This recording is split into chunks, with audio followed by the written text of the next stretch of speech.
Hello, everyone. Welcome back to the For the Doers podcast, where we celebrate people who work hard to achieve their dreams and don't settle for less. I am your host, Sayda. Welcome back.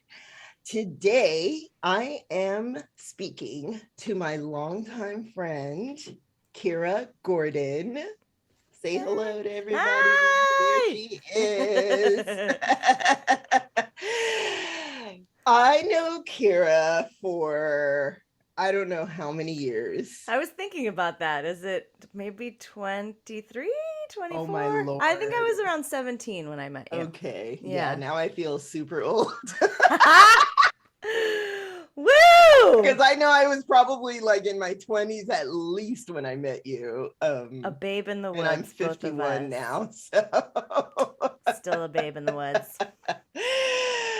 But yeah, we met.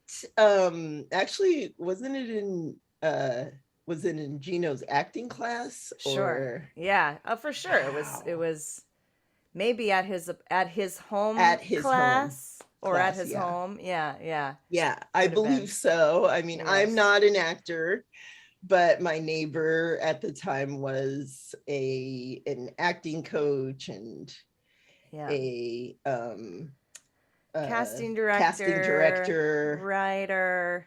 Yes. Special soul who left us a while back. An amazing soul, but look at how amazing it is that we were brought together by that wonderful soul. And yeah, we've kept in touch over the years. Yeah.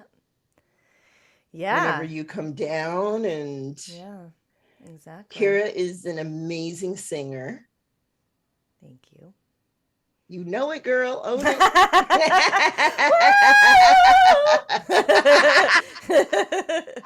Just wanted you to do that. So the reason I asked you on is, we have such great conversations that always and I know that's part of me. I just want to get to how you have achieved what you have, in being a singer is one thing, but really creating a career professionally is a whole different game. And of course we met in Hollywood where, I'm not an actor, but I'm in an acting class where exactly. There's so much of that. But what always stands out to me about you is that it is who you are. You are really a business person, and you're like, oh. I'm like, good to hear, right on time. Needed to hear that.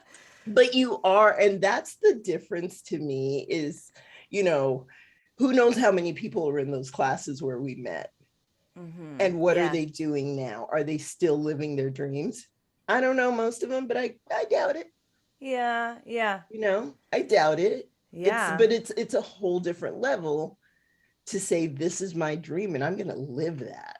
Yeah, right. And certainly for me, it's morphed so much over my life that, I feel like it's always a recontextualized version of that, that when I met you, I thought acting was my life. I thought that's what I was going to do.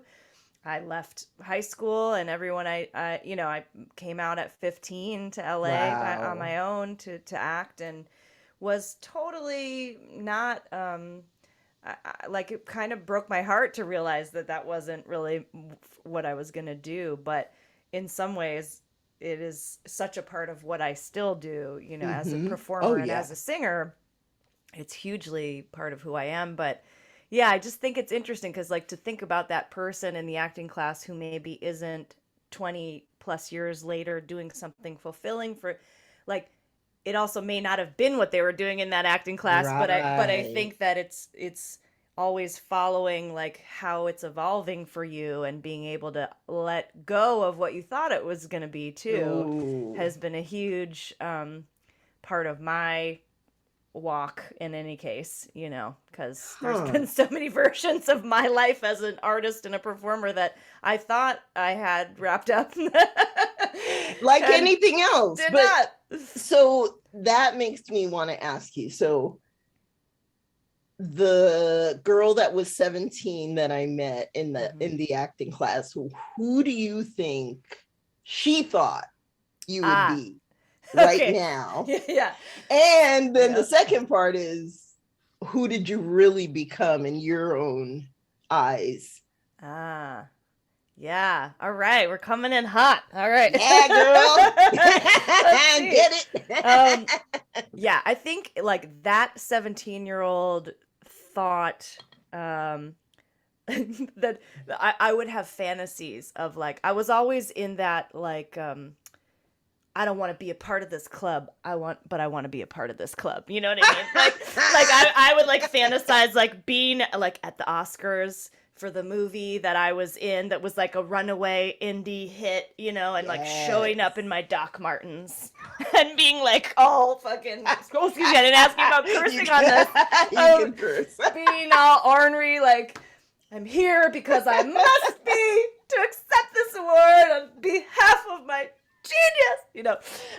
But like that, like I think I did have that I was living into this fantasy of, you know, I was definitely living the life of a struggling actress. I was a waitress. Yeah. I was studying. I was auditioning. I had a manager who was trying to sleep with me. You know, I was Hollywood dream. I was living the very common life of a struggling actress.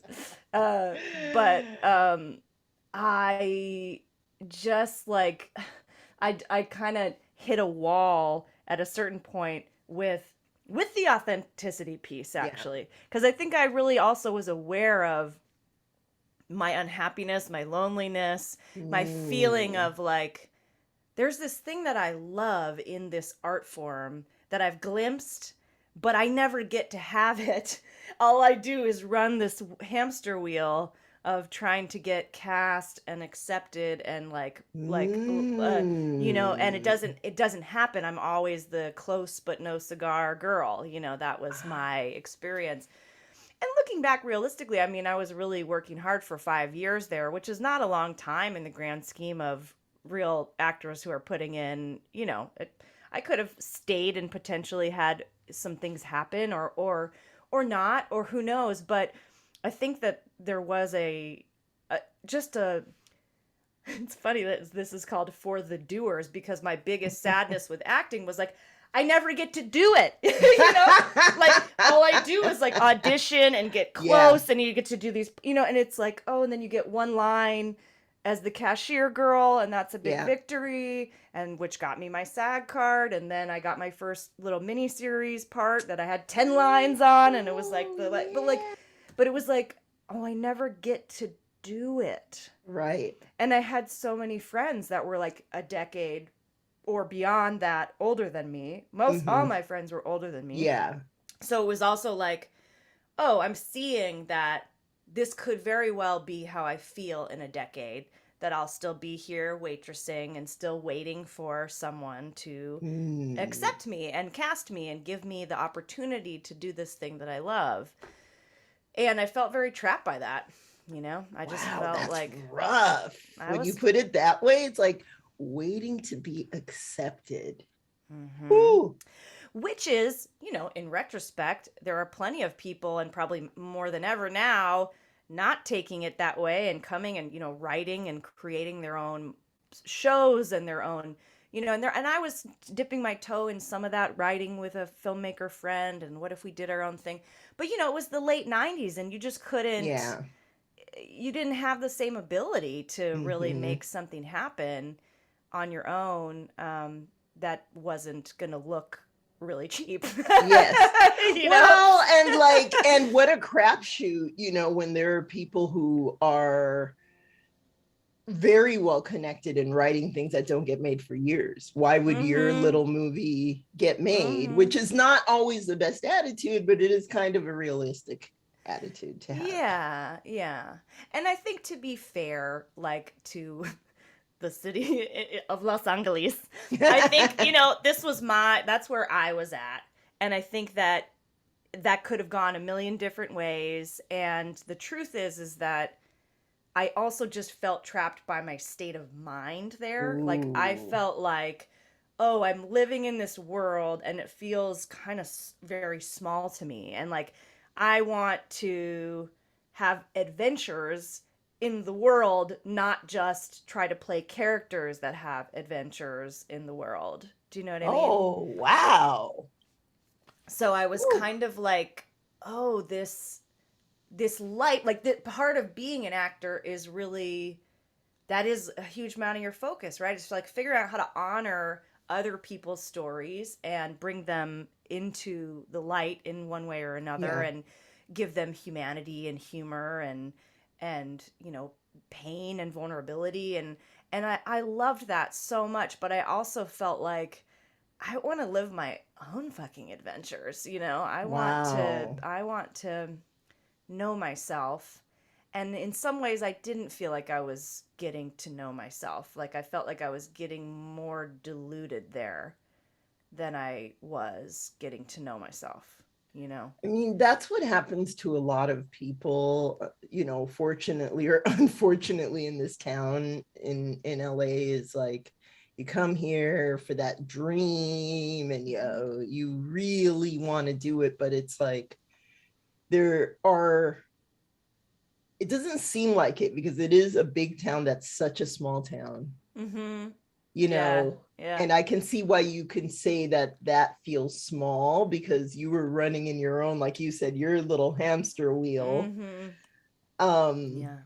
and I just think it's so interesting that you came to the realization that you don't want to step into somebody else's life, which is what being an actor is, right? Yeah. Yeah. But that you knew that, like, Yes, and I think though, to be fair, I know that now in retrospect. yes, Like at the exactly. time, I don't think it was that clear to me. I think I was just like, I gotta get out of here. I gotta do something else, you know? But you Uh, did know. That's, yeah, to me, that's the yeah, cool part, is that you did know, because you're hmm, like, I got to get out of here. Like, I want to get out of this yeah, crazy rat race, yeah, so you yeah. did know and you took the action to, you know be yourself. Yes, which took me also to another very strange chapter of my life, which was that I ended up joining this cult essentially, and I moved to the South and lived with this group of artists in North Carolina.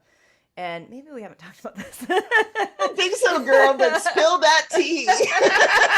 I'm like, I got my coffee. Do tell.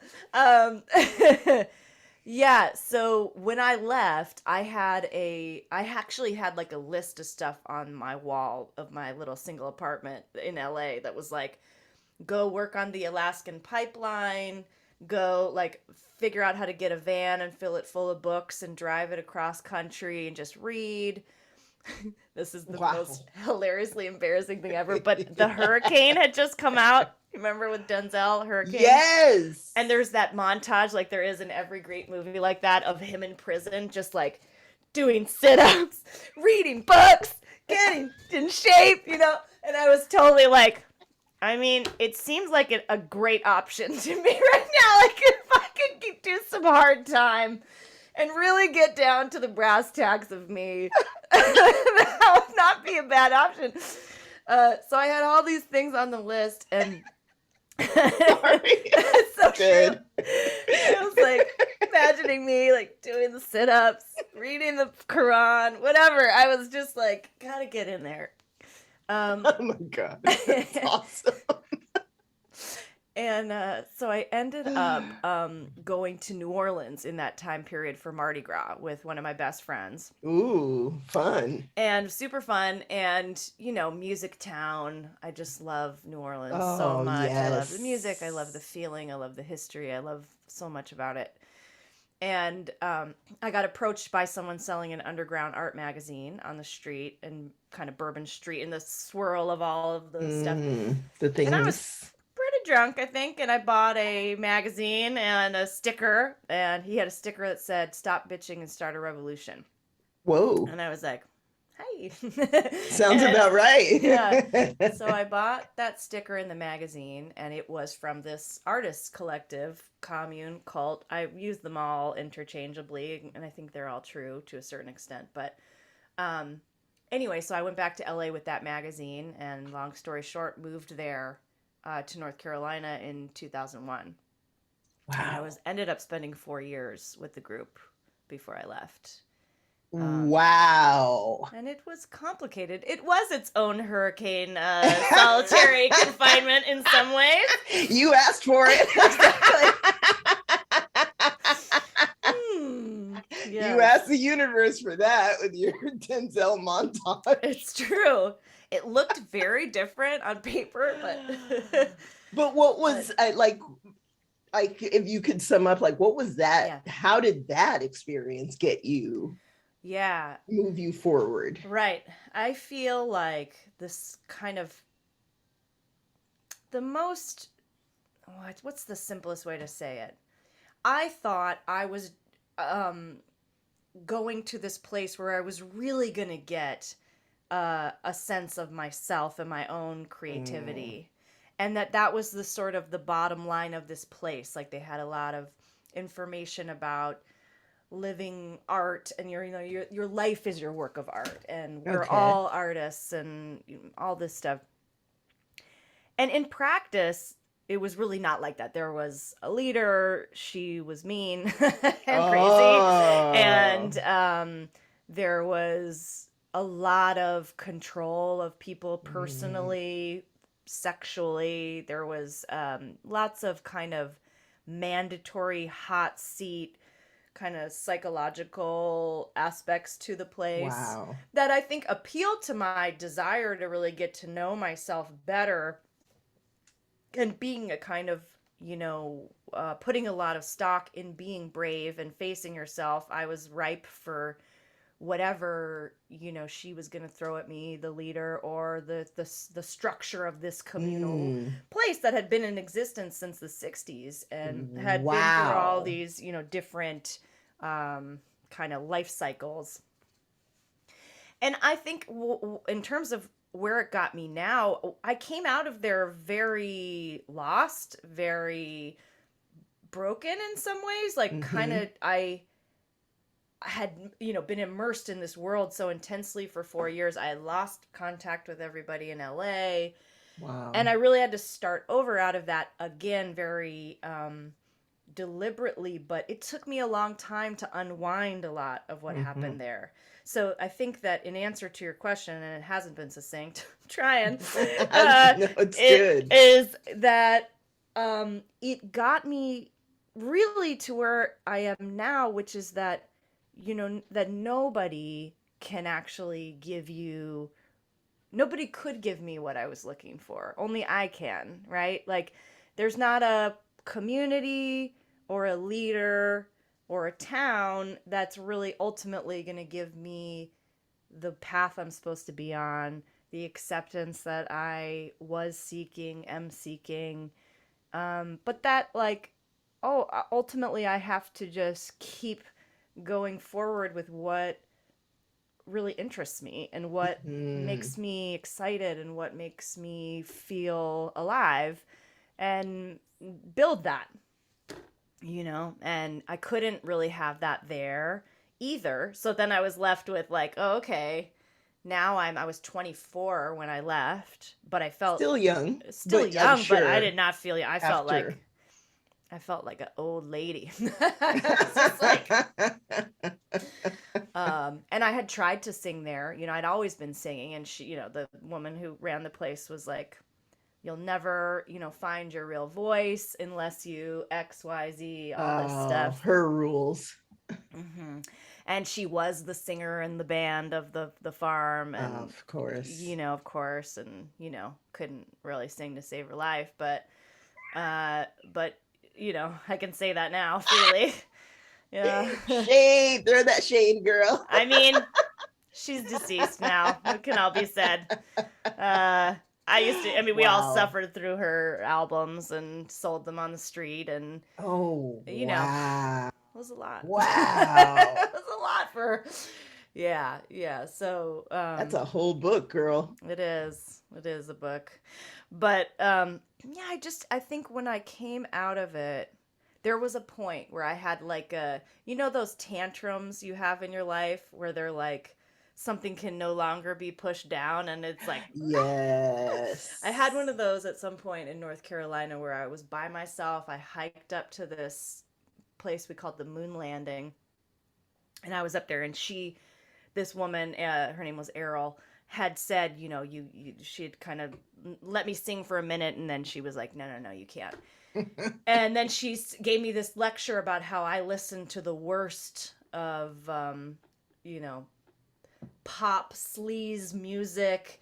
And she actually said black sleaze music. And I was like, Ooh. what? She Excuse was like, me? uh-huh. Because I showed up with my envelope full of, Al Green and everyone I ever loved of Otis Redding, of, like that. And it was literally all I brought with me from LA was like my like 500 disc. Wow. And she just was like, until you get all these pop sounds out of your ears, you're never going to find your own voice, basically. You need to go on a music fast. You need to, not listen to any of this stuff. And Ugh. you need to only listen to Zendik music, which I fucking hated, and What I the couldn't hell is really. Zendik music? Let's not even go there. It's like a Alrighty. whole. I mean, we can. No, no, no. I believe you. You know Yeah, I trust you. it's rough. It's a little rough. Anyway, so the point is that I had this like I was just like pounding the ground up there and was like, I love Nina Simone. Yeah. I love Dr. John. I like naming everyone in my, CD envelope, and I was just like I came out of it kind of a little deader, but also I knew like I was still in there, there Yeah. was me being like, no, no, no. I know what I Yes. know. And I know that this is, what I love. This is what moves me. And so it took me still another couple years to get out of there. Yeah. But once I did, it was clear to me that, yeah, that like that music was my true love. And I did go back to LA for a little bit and saw some friends. I think I even saw you at the time, and Yeah. kind of like dive back in to see, should I stay here? Um, but it just didn't feel like my life was really happening there anymore. But I Mm. did end up singing with a band there for a couple months that wanted me to write some lyrics for their songs, and that didn't end up working out. But it was another kind of like, but see, this is what But yeah, like a you step know, towards where you want to go. yeah, yeah. So from there, I ended up moving to Maui, which I was only there for a couple months, but it was a good, Wow. like a transitional staying with a friend who had some work for me to do, but it's Nice. Maui. So it's Hello. like, I'm gonna do that. Yep, thanks. And it just was another kind of fortunate thing where the man who owned the property, one of the owners of the property that I was staying on, was this amazing jazz pianist named Sal Godinez, who's actually from a very musical family in Oakland where I grew up. And Oh. he heard me sing, and he was really, really supportive, and he started letting me kind of come to his gigs and sit in on a Oh, song. And wow. he just kind of helped get, like, I at that point was very fragile and just venturing back. And he was really meaningful with his Mm. words, just like, you can do this, you have talent, you should do this, it just gave me a lot of um, hope that I needed at the time.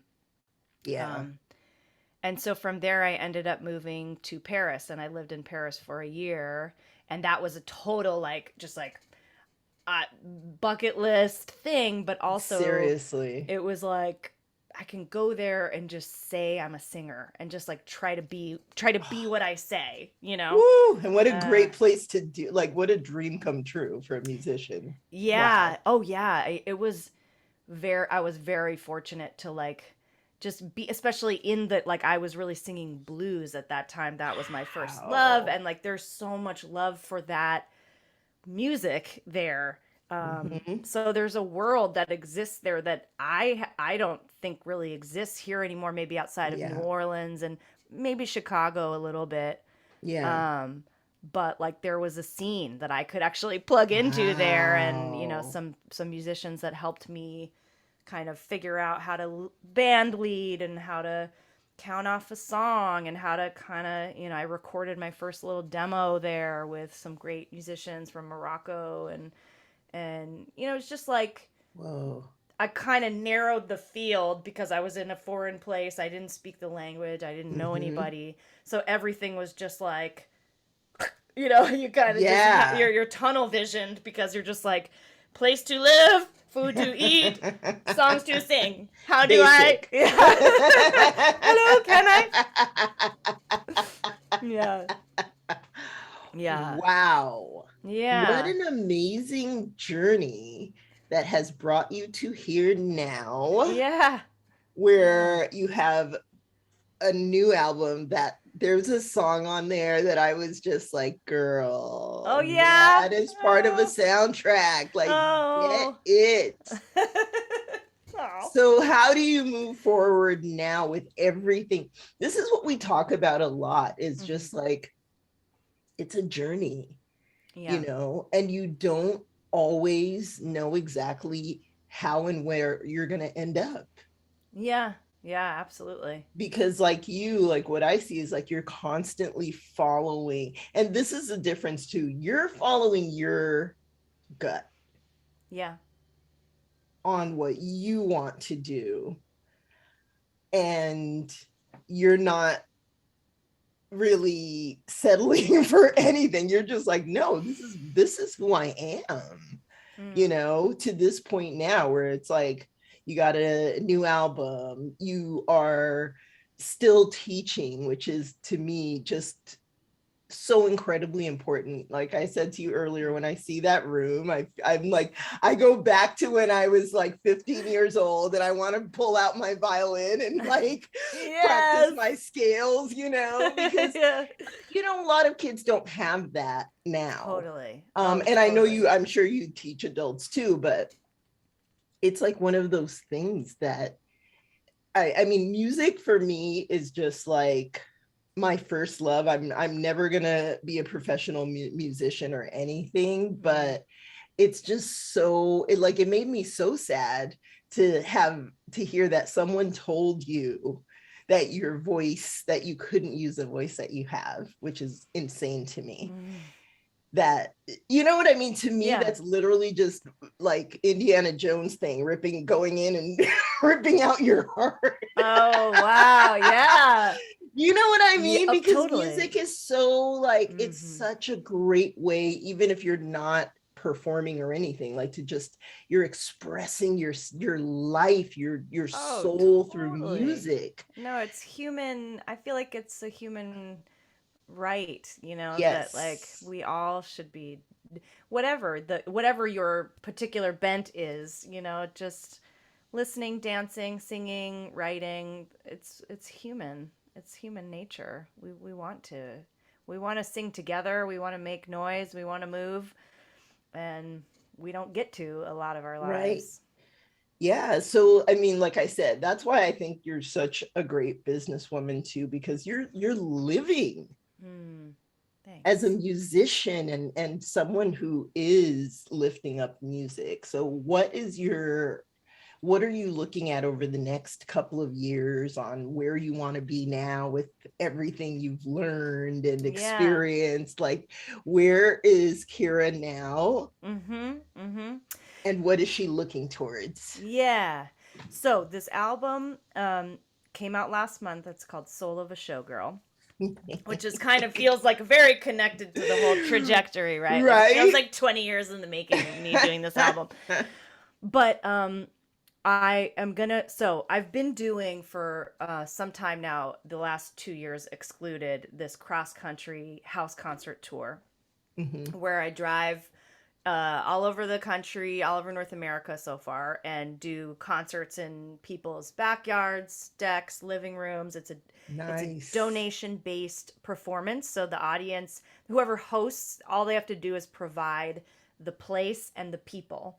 And I show up with everything and do an intimate concert for a minimum of 25 people. And it's it's just, I love it. I love the experience of it. I love the traveling. I love being on the road by myself. Wow. I love, like, a lot about it just kind of fills me up. So not having gotten to do that for the last 2 years, I am doing that this year, setting out in August, probably for about Okay. 2 months. And so, yes, so this year I want it to be the biggest, best it's been, both like in terms of amounts of shows and amount, new places, new people, new experiences. Um, Financially, I want it to be the best that it's ever been. Hmm. Um, and yeah, so that'll be really fun to be setting out to do that with this album that I'm super proud of. And Yeah. it's got there, we actually made vinyl records, which are not here yet, but they're gonna be. And we're pre-selling them on my Bandcamp Whoa. website, but I've already sold maybe a quarter of them. And they're really Amazing. beautiful. Like, the artwork came out so beautiful, and I'm excited to have Okay, I'm that, to gonna be able to order a be like, vinyl. I'm yeah, ordering one. yay. Yeah, I really love how they came out. And so I'll have that. So that's part of this next 2 years, is, I think, just whatever touring I'm going to be able to do behind this album, playing these songs in different contexts and in different places, and probably with different musicians, because the musicians that I recorded the album with are Bay Area people. My Okay. husband is the drummer, and he'll Yay. probably meet me along the way, and kind of certain Oh, things, but he won't be on a lot of it'll be solo shows with me. right. So developing that and just really getting to do that is going to be a thrill. Wow. And so I would say, like, by next year, I want to probably be recording another album, depending what shape that can take. Hmm. It's such a huge undertaking to do a full album that, maybe that will be something different, something less, like, this Right. has been like 2 years of my life finishing all of this, and who knows what will be feasible. Hmm. But recording more songs. I'm always writing. Songwriting is definitely my true love. I just love And your telling stories. gift. And your gift. Thanks. Absolutely. So yeah, I think, like, that, and taking out there's one other avenue of this, which is a show I do called Loving Janice, which is about the music of Yes. Janis Joplin and Janice Ian. And it's looking like I'm going to be able to have some more performance opportunities for that in the coming year as well. So we'll see. It's kind of Fantastic. like those are two lanes that might be kind of simultaneously developing over the next year. Wow. And Um, and not everybody can belt out some Janis Joplin, but this lady can. I love it. I love doing that stuff. It's so fun for me. So, the last question I want to ask you is, what would you today give 17-year-old Kyra as the best advice Mm. for her future, or Mm-hmm. whatever you think? Yeah, yeah. Yeah, I would tell her, you you will not fit into anybody else's box. Like, Ooh, you won't. So don't waste any of that time or any of those tears or any of that stress. Just follow the lead of your own heart and your own inspiration, and just make things, make things, make music, make pieces, make shows, make writing, make a life that you love. Like, just make things. And I think that is kind of been where, yeah, that's kind of where I'm at now. Is like, I've made a lot of things now mm, because I sort of I exhausted that other thing quite thoroughly. It's like, okay, well, I'm 41. I'm putting out an album. It's wow. Yeah, I just think that's what I would say to her. You know, you're you're gonna find a way.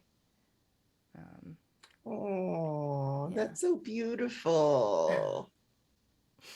It's That is interesting, like that gorgeous. whole concept of looking back on your young self has been kind of new to me. And as I do Mm-hmm. it, I feel this like it's just like so it's a very tender I thing, you know, know, where you're isn't just it? like, oh God, Oh, little girl. like the girl that like you when you met me, I was a kid. You're a child. But I did not feel like a kid. I felt like But an adult, and I did but not you're give an old my soul and you don't like that's one thing about you. I was like, you're what? You're 17. yeah. I didn't really believe you. Most people didn't. Most of my friends were a decade older than me, and you know, I worked hard to Yeah. keep that up. Yeah. You know. No, that's gorgeous. Thank you so much. My pleasure. This was so fun, and This I just is love so talking to you always. So fun. you know, Thank you. Me too, my friend. You're yeah. so inspiring. Even, since I knew you as a kid, a minor, A mina. a minor, not a minor, a minor. Yeah. Exactly. I had my hat. I had my coal cart. Was dragging a mule through the streets.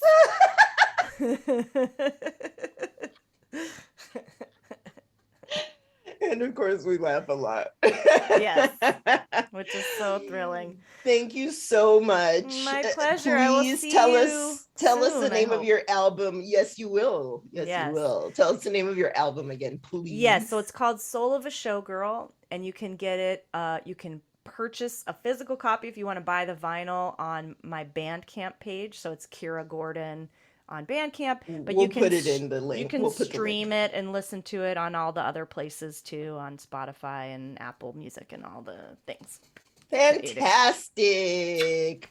Best of luck. I'm sending you so much good energy for that album for Thank everyone who needs to hear it, and Thank you. beyond. Yay! And beyond! Yay. Yay. Thank you, Kyra, and thank you everyone who's listening, who has listened, who will listen. Much appreciated. Don't forget to like and subscribe. And I hope you have an amazing and productive week. Remember, it's all about you. Yeah. Have a wonderful day. Bye, everybody.